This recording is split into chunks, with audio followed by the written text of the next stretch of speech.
Muy buenas tardes.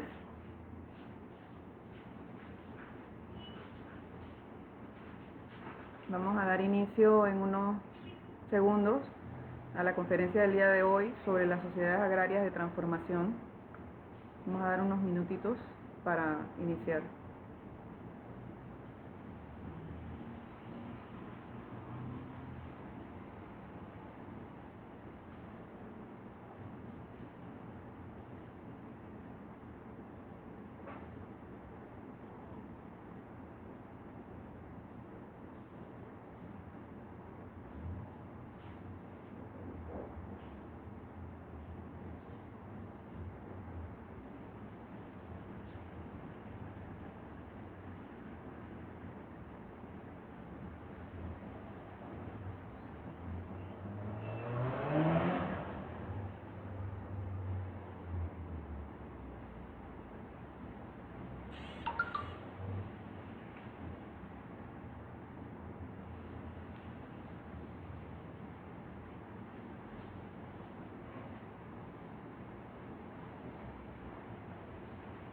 Buenas tardes, saludos a Luis Pinto, Moisés Cardoce. Un placer, bienvenidos. Vamos a dar unos minutitos para iniciar y así damos tiempo para que otros compañeros se unan y no tener que repetir la introducción.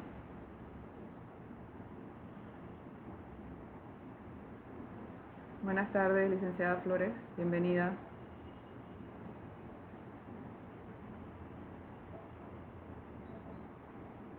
A las 5:05 empezamos, faltan 2 minutitos. Voy a hacer mientras una prueba porque quiero compartir la pantalla y no soy muy ducha en esto del Facebook Live. ¿Me escuchan bien?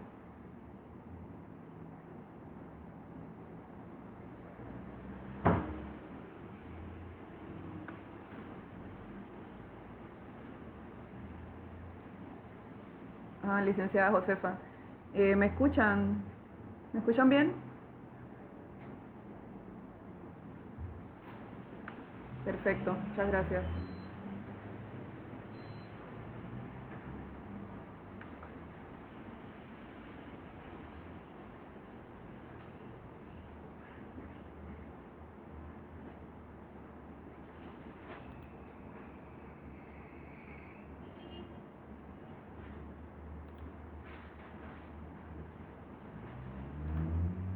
Muy bien, pensé que tenía la opción de compartir pantalla porque tenía preparado un PowerPoint para ustedes, pero vamos a trabajar solamente con la imagen porque no me da la opción, debe ser algo de la configuración. Así que, bueno, vamos empezando ya, enseguida. Mi nombre es Mónica Ríos, soy abogada, especialista en Derecho Agrario y Ambiental. Tengo un posgrado de la Universidad de Costa Rica de Derecho Agrario y Ambiental. También soy máster en Derecho Procesal y en Derecho Civil. Soy egresada de la Universidad de Panamá de la licenciatura y bueno, he tenido la oportunidad de elaborar en diversas instituciones relacionadas todas con el tema básicamente con el tema de administración de tierras. También en la Procuraduría de la Administración laboré un tiempo y he sido asesora legal en varias entidades, entre ellas subgerente jurídica en el Banco de Desarrollo Agropecuario.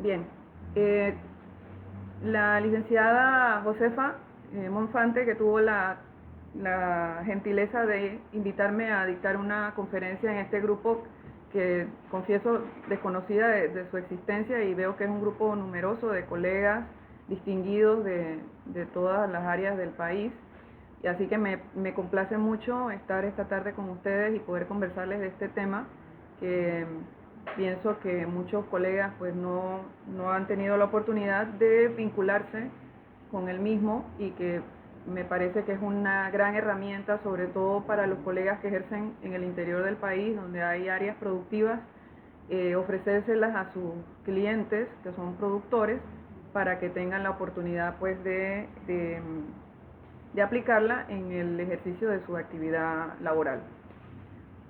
Así que vamos a dar inicio. ¿Por qué hablar de las sociedades agrarias de transformación? Ese nombre, que suena un poco complejo, en realidad nació de una inquietud que tuvimos nosotros hace alrededor del año 2002, 2003, de proponer la creación del Código Agrario de Panamá. Cuando se empezaron las discusiones y se hicieron paneles de consultas con productores, con asociaciones campesinas a nivel nacional, se consideró que hacía falta una figura que le permitiera a los productores nacionales poder organizarse de una forma diferente a la que usualmente venían haciéndolo. Como ustedes saben, nuestros productores agropecuarios usualmente ejercen su actividad mediante su propio nombre, a su propio nombre o a nombre de sus familiares.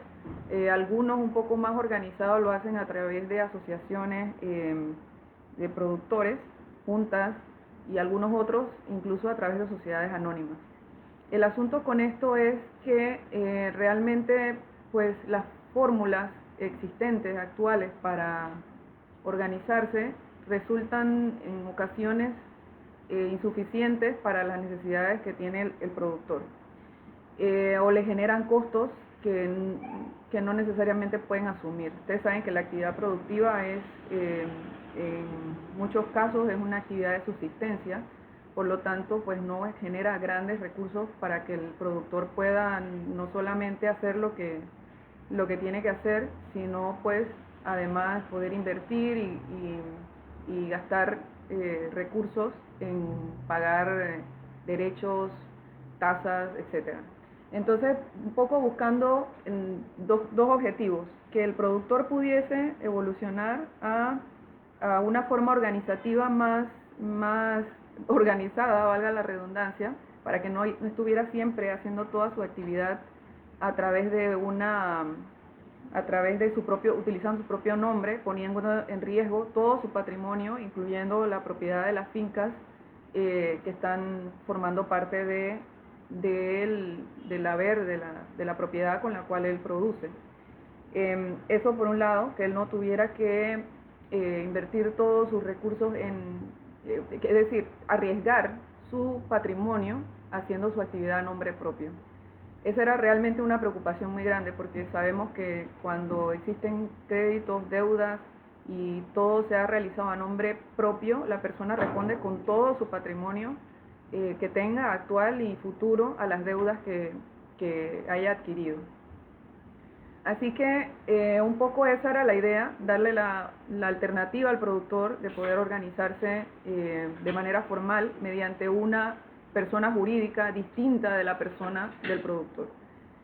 Y lo otro, pues, paralelamente, dar un salto cualitativo hacia la formalización de las empresas agrarias, que no sea simplemente, no, es Juan Pérez que está criando vaca, o es Juan Pérez el que está produciendo arroz, sino que ya fuera una mentalidad, incluso crear una mentalidad psicológicamente en el productor, de que yo soy un empresario agrario, no un campesino, no porque la palabra campesino sea despectiva, sino porque implica como desorganización muchas veces.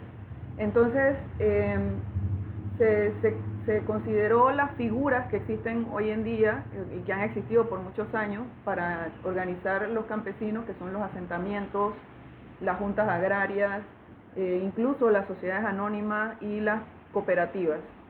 El asunto con los asentamientos campesinos y las juntas agrarias es que, ustedes saben, eso respondió a una filosofía y a una realidad que tenía el país en su momento, cuando se creó el Código Agrario en el año 63, y luego saben ustedes que a lo largo del tiempo el gobierno militar apoyó mucho la organización de los asentamientos, les dotó de tierra, ciertamente apoyó, y eso pues fue fue algo que realmente fue muy bueno para esos asentamientos. Algunos de ellos todavía subsisten hoy en día y son productivos son exitosos.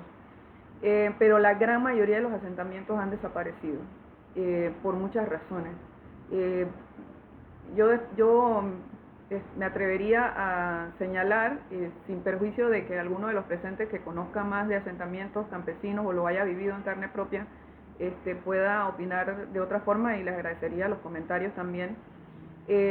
Realmente que los asentamientos campesinos es una figura un poco complicada porque implica poner de acuerdo a mucha gente, y el panameño realmente es difícil, no tiene una mentalidad de trabajar colectivamente, y eso es algo que realmente a nuestro sector agropecuario lo ha perjudicado mucho, porque hay países donde el productor no, donde las asociaciones son mucho más, tienen más éxito, porque la gente coordina mejor, porque la gente se maneja en grupo de forma mejor, está dispuesta a compartir ganancias, etcétera, y bueno, quizás esa sea la clave del éxito de eso. Quizás nos hace falta un poco más enseñar en las escuelas asociativismo, trabajar en grupo, etcétera. Todos sabemos que trabajar en grupo no es fácil. Ahora imagínense hacer negocio en grupo, es a veces mucho más complicado.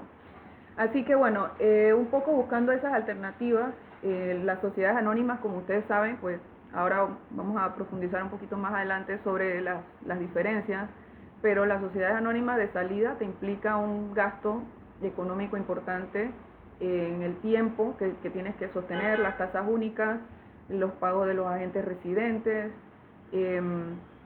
y bueno, todo lo que conlleva mantener una sociedad anónima. Luego tenemos pues las cooperativas, que también tienen muchas ventajas, pero son diferentes. Es una figura diferente a la que nosotros quisimos plantear cuando se sometió a consideración el Código Agrario, con su parte sustantiva y su parte procesal. Y aquí voy a hacer un pequeño paréntesis para referirme al Código Agrario, porque es importante. La ley 55 de 2011, que es por la cual se aprueba el Código Agrario de la República de Panamá, es el fruto de un esfuerzo de décadas, de más de 3 décadas, desde que en la Constitución del año 72 se recogió un artículo que decía que se creaba la jurisdicción agraria y que la jurisdicción iba a tener sus propios tribunales. No voy a profundizar en la norma constitucional, pero pasó el tiempo y no se vio digamos, la formalización de esa jurisdicción agraria. No se tenía la ley, hubo varios intentos de que se aprobara un código agrario, no un código agrario, una ley de jurisdicción agraria. Se sometió, algunos colegas estuvieron detrás de eso más o menos en los años 90, 80, pero sin éxito. No fue hasta el año 2011 cuando nosotros logramos un grupo, sobre todo liderado por PRONAT, que era un programa, tenía unos recursos del Banco Interamericano de Desarrollo para fomentar el tema del Código Agrario. Se hicieron las consultas a nivel nacional y entonces se identificó que era necesario no solamente reglamentar la parte jurisdiccional del procedimiento, sino que era muy importante establecer normas sustantivas. En esa comisión participaron jueces civiles de todo el país, realmente una comisión selecta, el magistrado Juan Francisco Castillo, la juez de Veraguas Noris Hernández, el que luego fue juez de Chiriquí, Eugenio Basso, el propio magistrado Alberto Cigarruista, que fue un gran impulsor de este tema y un gran apoyo a nivel de la Corte para que el código llegara a ser una realidad. Entonces, todo el esfuerzo identificado por los jueces civiles de que se hacía necesario que hubiese norma sustantiva para que los jueces, al aplicar o al decidir las causas agrarias, tuviesen claro cuál era la norma que iban a aplicar, a diferencia de las normas civiles, porque el gran debate siempre del derecho agrario es su autonomía y su diferencia con el Código Civil, porque como siempre ha estado inmersa, el asunto agrario siempre ha estado inmerso dentro de la jurisdicción civil, entonces era muy importante, y no solo en Panamá, créanme, a nivel de todos los países, incluso Italia, que es un país que ha desarrollado muchísimo en la materia de derecho agrario, las discusiones a principios del siglo pasado, hace 100 años, las discusiones eran esas, sí, la autonomía del derecho agrario. Pero bueno, ese no es el tema de esta tarde, disculpen que a veces me digrego un poco, pero lo que les quería comentar con relación al Código Agrario es que la necesidad de identificar normas sustantivas para que los jueces pudiesen aplicar a la hora de decidir las causas agrarias fue crucial, y se creó entonces el libro primero del Código Agrario, que ya ustedes conocen. Ese libro primero reglamenta toda la materia de principios de empresa agraria, posesión, propiedad agraria. Todos los institutos del derecho agrario actuales están recogidos en esa norma, en el libro primero. Entre ellos, las sociedades agrarias de transformación, que es el tema que nos ocupa esta tarde. Las sociedades agrarias de transformación surgieron a raíz de la experiencia de otros países, como España, que las tiene creadas también hace años, con el tema, ustedes saben, de la política agropecuaria de la Unión Europea, la PAC. Ellos fomentaron a nivel de todos los países de Europa y particularmente en España se desarrolló mucho el tema de las sociedades agrarias de transformación. En las diversas provincias, estados de España existen normativas parecidas, algunas normas son a nivel de todo el país, y también en Colombia hay una experiencia con una ley de sociedades agrarias. En fin, ¿cuál es el concepto de las sociedades agrarias de transformación? De acuerdo con el artículo 18 de nuestro Código Agrario, son sociedades civiles de finalidad económico-social dirigidas a la producción, transformación y comercialización de productos agrarios, a la realización de mejoras en el medio rural, a la promoción y desarrollo agrario y a la prestación de servicios comunes que sirvan a esta finalidad. Como pueden ver, es una definición bastante, digamos, hay que desmenuzarla, ¿no? Y a eso pasamos a continuación. Bien, en primer lugar hay que decir que las sociedades agrarias de transformación tienen su personalidad jurídica y patrimonio propio. La sociedad viene a ser una sociedad igual que las sociedades civiles, porque es una sociedad civil, así lo define la ley, que está exenta de ciertas obligaciones o de ciertas condiciones que rigen las sociedades anónimas, por ejemplo. Entonces las sociedades civiles tienen una serie de ventajas, pero usualmente las sociedades civiles se utilizan para el ejercicio de una profesión o de un oficio. Entonces el agricultor, el productor, no tenía la posibilidad de crear una sociedad civil porque la ley no se lo permite o no reconoce la función o la producción agropecuaria como una profesión. Entonces no tenía esa alternativa, era o te inscribes en el registro del MIDA, de los asentamientos campesinos, juntas agrarias y otras organizaciones, o creabas una sociedad anónima realmente, o lo hacías a título personal, que es como muchísima gente todavía hoy día lo hace. Entonces había que dar esa opción, y la opción era tener como tienen los profesionales la posibilidad de ejercer tu oficio, que es el producir, a través de una sociedad con beneficios reconocidos por la ley. Ciertamente nosotros queríamos que las sociedades agrarias tuvieran mucho más beneficios de los que finalmente quedaron teniendo. Sin embargo, yo creo que era necesaria la figura, y ahora les voy a pasar a explicar cómo en la práctica se ha demostrado que es útil y que podría ser incluso mucho más útil de lo que hoy en día está haciendo. Bien, como ya les dije, el primer punto es que son personas jurídicas que tienen su patrimonio propio separado y distinto de los miembros de la sociedad. Las sociedades se constituyen mediante un pacto social, igual que ocurre con una sociedad civil, con una sociedad anónima, y se regulan internamente mediante estatutos. Si los miembros deciden crear estatutos, porque puede ser que los miembros decidan que quizás no es necesario y que basta con las regulaciones del propio pacto o del Código Agrario, porque el Código desarrolla bastante. Si ustedes se fijan, tiene un articulado bastante extenso para reglamentar las sociedades agrarias que definitivamente deja poco espacio a la interpretación. Bien, las sociedades agrarias de transformación tienen duración perpetua, salvo pacto en contrario, al igual que las sociedades, que otro tipo de sociedades. Esto está en el artículo 22 del Código Agrario. Si lo tienen a mano y quieren ir dándole una leidita, pueden hacerlo. Y también si tienen alguna pregunta, con mucho gusto, pueden ir haciéndola aquí en el Facebook y trataré de darles respuesta. Estas sociedades tienen, al igual que las sociedades anónimas y que las sociedades civiles, la obligación de llevar registros de socios, de los aportes, de las actas de los órganos de gobierno y de la contabilidad. Es decir, no porque es una sociedad agraria, usted no tiene la obligación de cumplir con esas obligaciones que establece el código, que usted debe tener libros de la sociedad para recoger todos estos puntos. También tiene la posibilidad de que los socios adquieran de modo preferente la participación de un socio que se retira. Eso está en el artículo 22 del Código Agrario. ¿Por qué esto?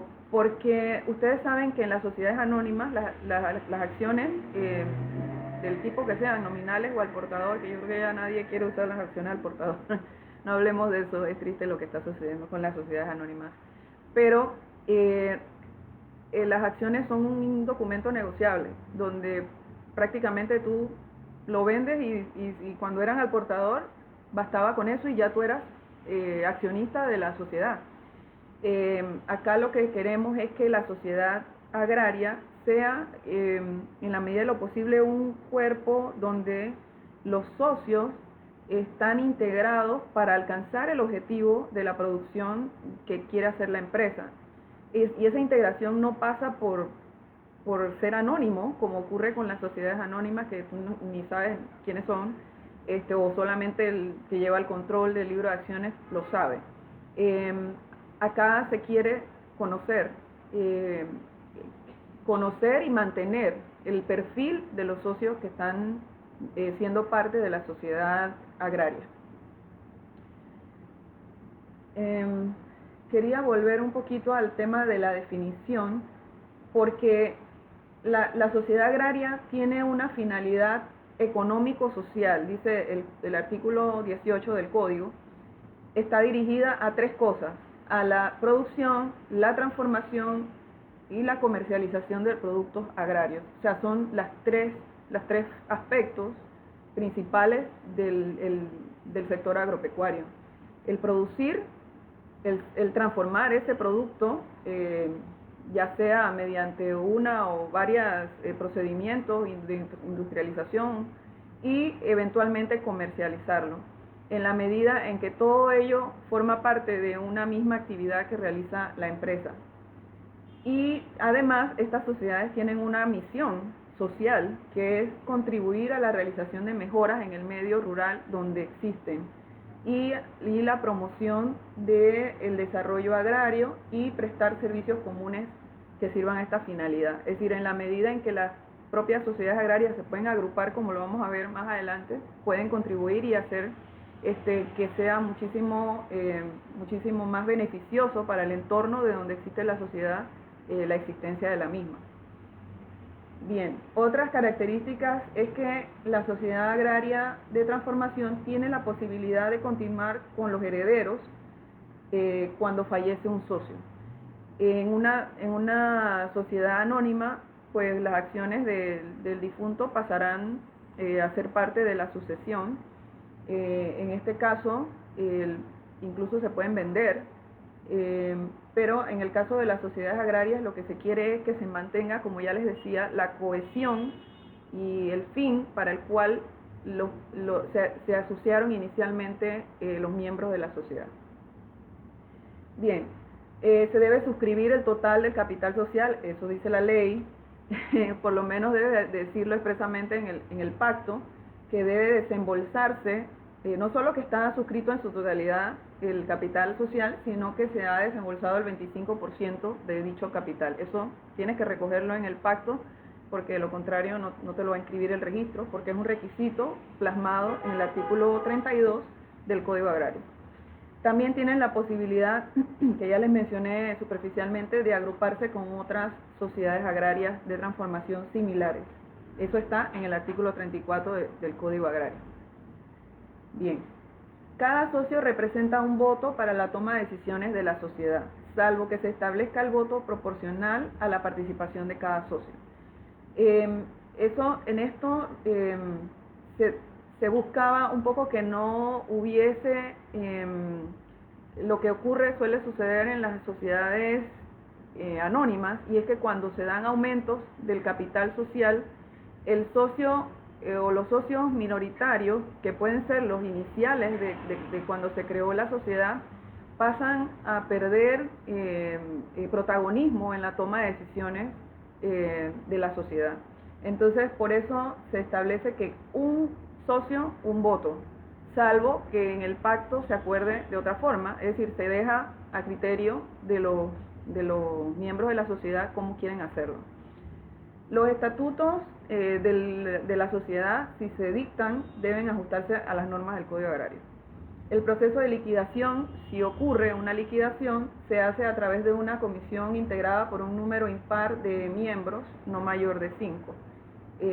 Si las partes consideran que ya se cumplió con la finalidad de la sociedad por el cual fue creada, pueden decidir, o si existe una diferencia en el valor del capital social. Bueno, eso vamos a verlo un poquito más adelante cuando hablemos de esa limitación.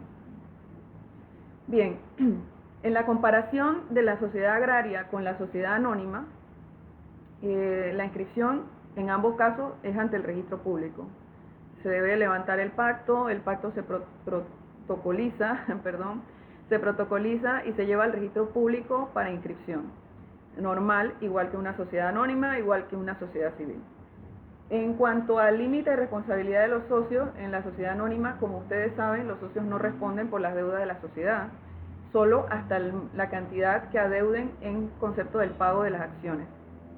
En la sociedad agraria es limitado la responsabilidad a la cantidad que adeuden a cuenta de su aportación. Si tenía que aportar un porcentaje X y no lo ha aportado y demandan a la sociedad, entonces el socio puede ser llamado para que responda por la aportación que no ha hecho, y de esa forma que la sociedad pueda responder con ese capital a la obligación de que se trate. Se constituyen en papel, el pacto social se levanta en papel simple.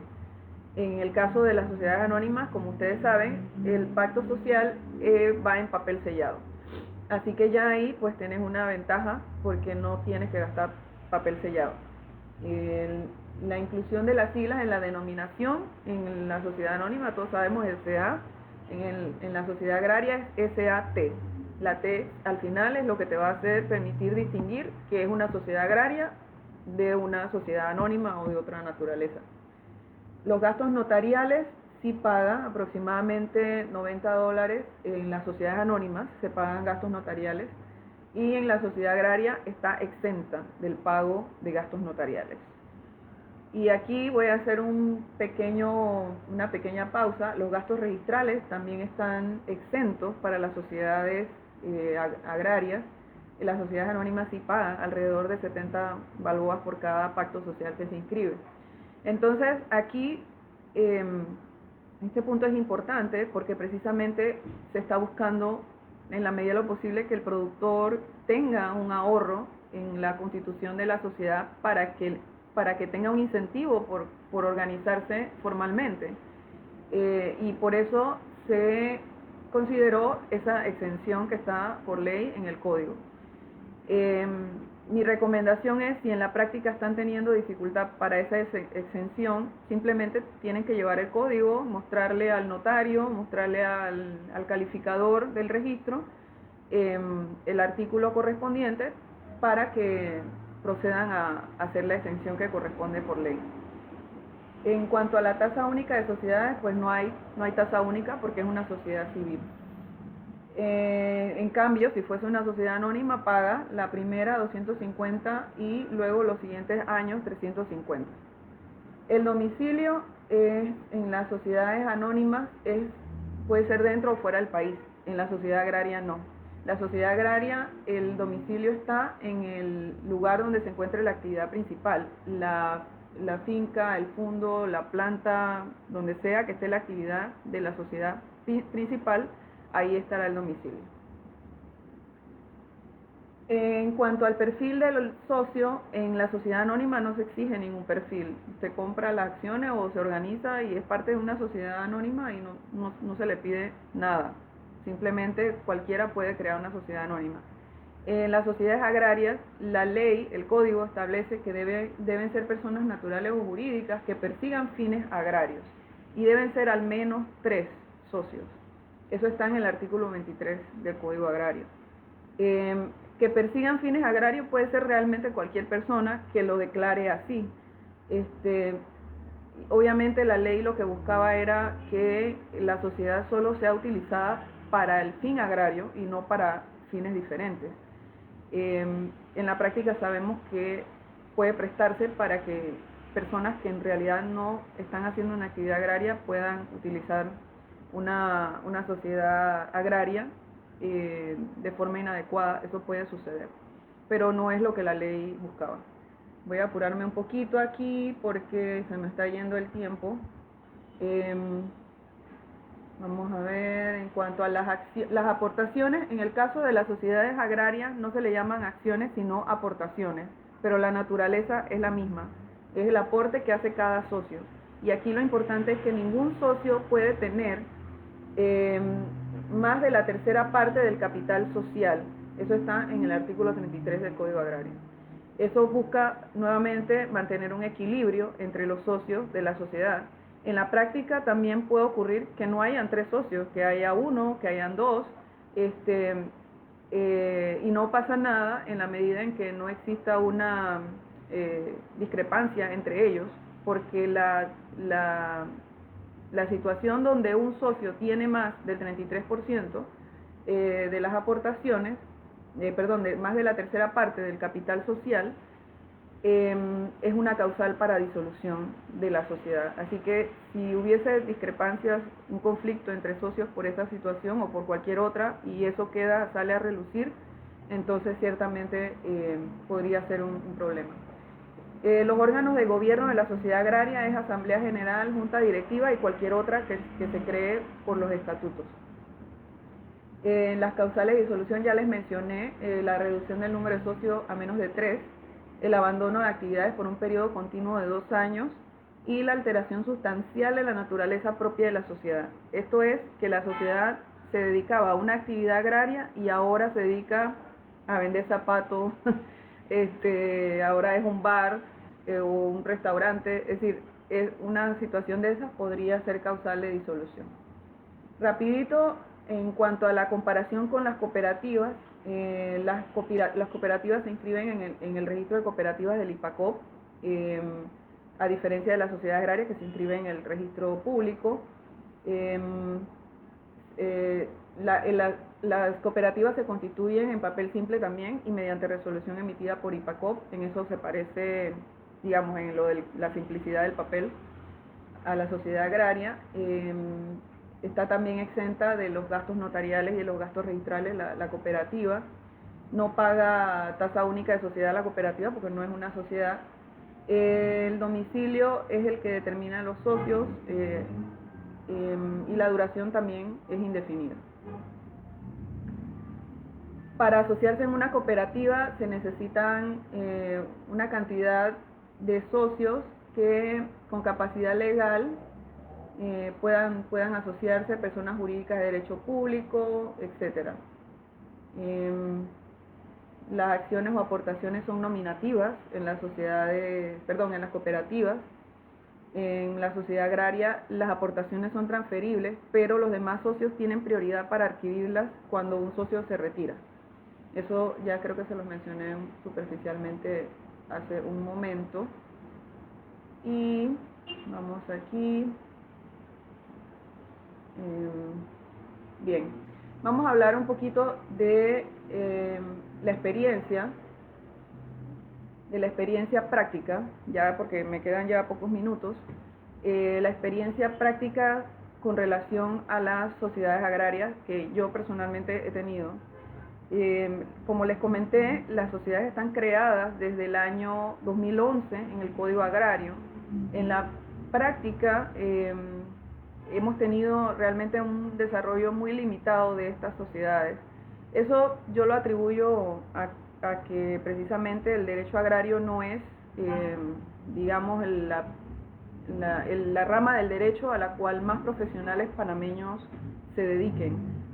Nuestros abogados tienden a especializarse en otras ramas y el agrario, como tantas cosas del sector, pasa un poco desapercibido, salvo en ciertos lugares del interior donde existen ya los juzgados agrarios desde hace más de 10 años, 11 años, donde hay un poquito más de desarrollo. Sin embargo, pues el Código Agrario no ha recibido la divulgación que quizás amerita todavía, quizá, bueno, por falta de recursos, porque toda capacitación representa recursos, se han hecho seminarios, hemos hecho incluso diplomados, pero hace falta mucha más capacitación y creo que a eso obedece que las sociedades agrarias, entre otras figuras que están contenidas en nuestro código, no sean tan conocidas. En la práctica, crear una sociedad de estas es realmente muy fácil. Usted, pues, utilizando las normas que tiene el código, crea su pacto social, designa quiénes son sus los tres socios, miembros de la sociedad, cómo va a ser la distribución del capital social, y cuando tiene eso, pues lo lleva a la notaría, le explica al notario que esta es una figura que está exenta, probablemente le cobren por darle forma al pacto, no sé, por los testigos, no deberían, pero puede que ocurra, y para eso pues ustedes se pueden amparar en lo que dice el código. En el registro público también deben inscribirle sin ningún problema. Ellos inscriben estas sociedades en la sección de personas comunes, le llama el registro público, ahí es donde están, igual que las sociedades civiles, las sociedades agrarias. Luego tenemos la apertura de las cuentas bancarias. Este sí ya es un paso que se vuelve un poco más complejo, porque resulta que los bancos, igual que el resto de los mortales, y los asesores legales de los bancos desconocen la figura. Entonces me pasó personalmente tratando de crear una cuenta para una sociedad agraria que fui a varios bancos privados y públicos y se desconocía la figura. Me decían que no sabían dónde ni cómo iban a crear la sociedad en sus sistemas de computadora, donde ellos registran las cuentas y crean las cuentas. No sabían como dónde, cómo se comía eso. Entonces tocó también remitirles copias de los artículos del código para que pudieran conocerlo. Y bueno, al final concluyeron lo que era obvio, y es que esta es una persona jurídica, salvo que ellos tengan un nivel de detalle tal en la definición de a quienes le abren cuentas. Siempre dice personas naturales, personas jurídicas, cooperativas, asociaciones, no sé qué. Bueno, personas jurídicas. Esa es la Sociedad Agraria de Transformación.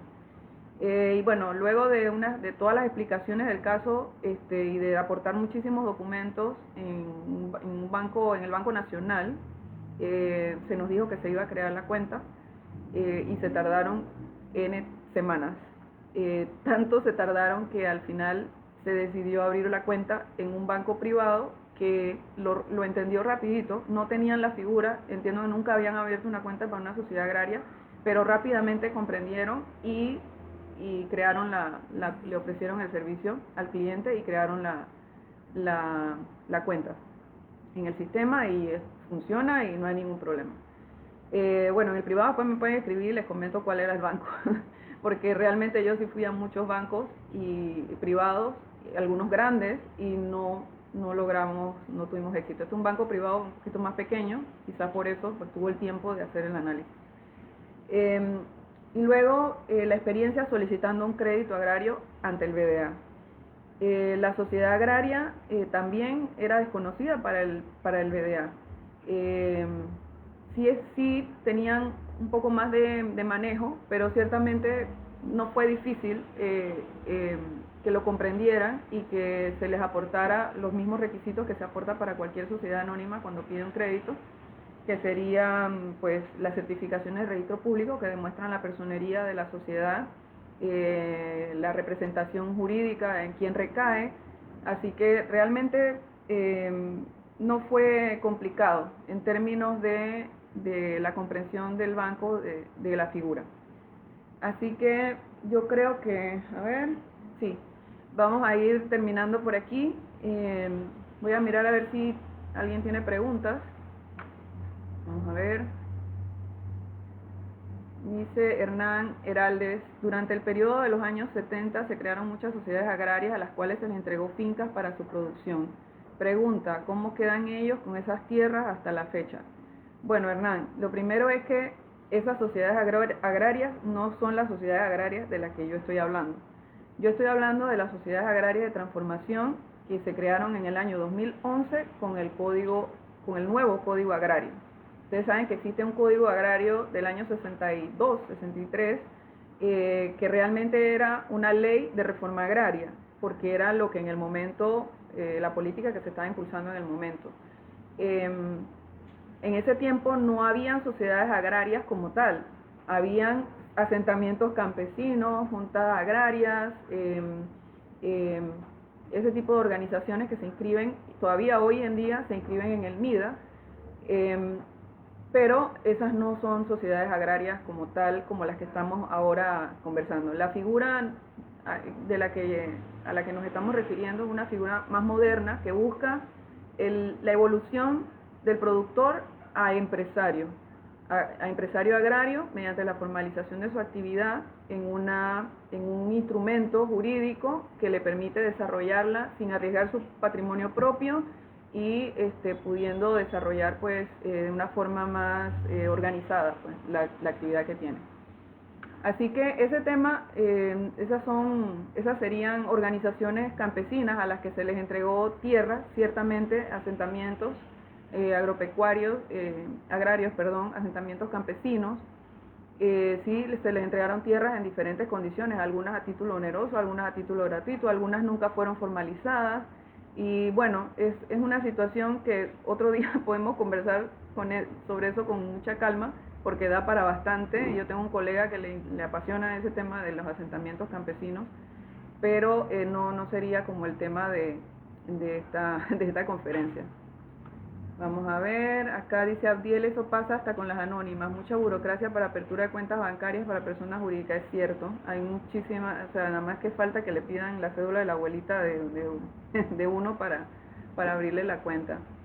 Dice, ¿hay algún incentivo por parte del Estado para los productores que se organizan y crean sociedades agrarias? Bueno, en este momento no hay ningún incentivo particular para las sociedades agrarias. Los incentivos que hay son los incentivos normales de la producción agraria. Léanse incentivos fiscales. Acuérdense que las fincas agropecuarias tienen una exoneración hasta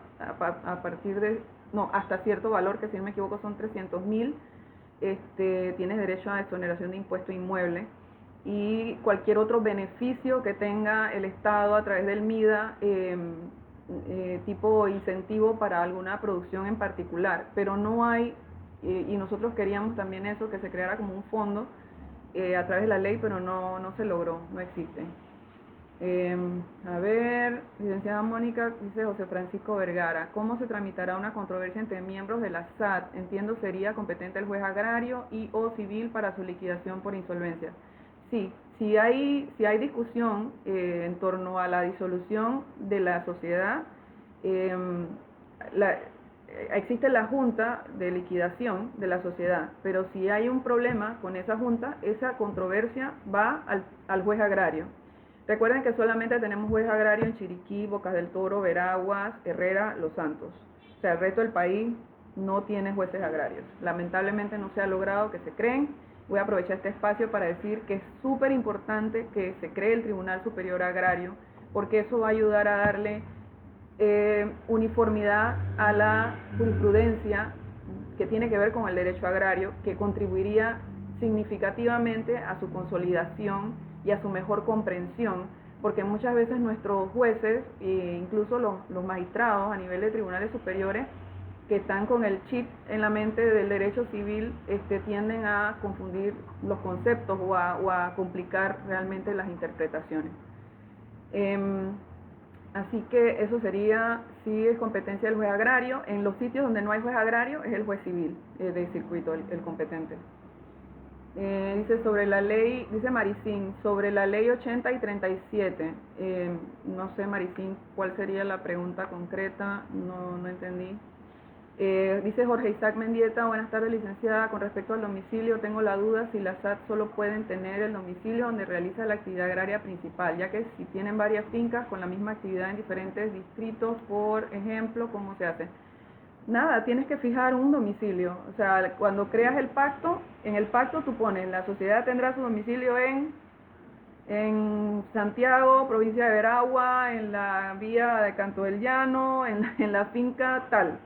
Y no pasa nada, o sea, ese sería el domicilio. Si luego en el camino cambias el domicilio, evaluarás la necesidad de actualizar eso en tu pacto o de hacer un acta para recogerlo y que quede inscrito en el registro el cambio de domicilio, pero yo pensaría que no es como un gran issue ese, porque ciertamente lo que se quiere es que la empresa crezca y tenga otras sedes o otras áreas donde desarrolla su actividad.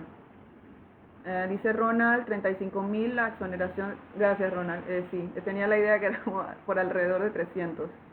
Dice Yariela Hernández, jueces civiles son los que resuelven sobre la materia cuando no hay juez agrario. Correcto, así mismo es, Yariela.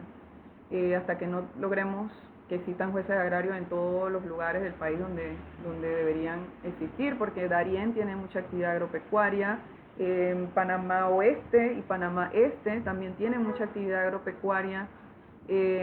Coclé, ni se diga, hay mucha actividad agropecuaria y no tienen jueces agrarios. Es importante que impulsemos eso. Colón también tiene mucha actividad y no hay juez agrario. Así que ustedes, cuando hablen con los magistrados, ustedes que son amigos de ellos, están a esos niveles, díganle, hace falta completar los jueces agrarios en todo el país y hace falta el Tribunal Superior. Y bueno, son las 5:49, quiero darles las gracias a todos, creo que ya no hay más preguntas por ahora. Si tienen más preguntas, voy a dejarles por ahí mi Facebook personal para que lo puedan tener y pues hacer las preguntas que tengan a bien. De todas formas les dejo mi correo electrónico, es monicaeugenia@yahoo.com o @gmail, igual, monicaeugenia@gmail.com, como gusten. A ver, dice Maricín, reforma agraria, cuando uno llega a la NATI te dicen ley 37 y 80. Sí, Maricín, yo, bueno, no creo, no sé, la pregunta es si es relacionada a temas de titulación, porque esas dos leyes son temas de titulación. La ley 37 era la ley vieja que se conocía como el Código Agrario. Esa ley, cuando se aprobó el Código Agrario nuevo en el 2011, en los artículos finales hay un artículo que dice que la ley 37 del 62 ahora se conocerá como la ley de reforma agraria, porque la ley 11 la ley 55 de 2011 es ahora el Código Agrario de Panamá. Entonces esa sería la aclaración.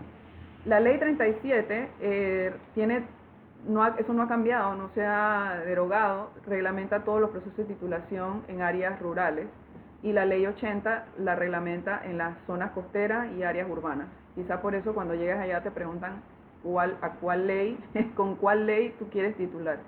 Pero ninguna de las dos leyes tiene relación con el tema de las sociedades agrarias, porque como te digo, el nuevo Código Agrario es el que recoge toda la normativa de las sociedades. Bien, a ver, bueno, muchas gracias a todos por sus felicitaciones. Para mí ha sido un placer compartir con ustedes esta tarde. No ha sido fácil, les confieso que hemos andado una corredera todo el día. Yo vivo en Ciudad de Panamá, pero estoy acá en Chiriquí por un asunto laboral y por un asunto personal. Así que, pues, llegamos ayer y estamos aquí con ganas de compartir con ustedes todos estos conocimientos y ojalá podamos más adelante tener otras exposiciones de otros temas de derecho agrario que son muy importantes. Y compartan la presentación con sus colegas que ustedes conocen del interior, que saben que pueden ofrecer a sus clientes esta alternativa, porque esto se trata de que el productor llega donde ti y dice, yo quiero, vamos a dar una sociedad anónima, porque él no sabe que tiene esta alternativa. Usted como colega, como abogado experto, usted es el que le tiene que decir, vea señor, ¿usted qué va a hacer con esa sociedad? No, que yo tengo unas vaquitas y voy a hacer una lechería. Bueno señor, usted tiene que hacer una sociedad agraria. Usted tiene 2 socios, pueden ser familiares, para que participen con usted en la sociedad y pueda aprovechar todos los beneficios y las ventajas que ya hemos mencionado. Así que quedo a sus órdenes, ha sido un placer y saludos a todos, que tengan muy buena tarde. Hasta luego.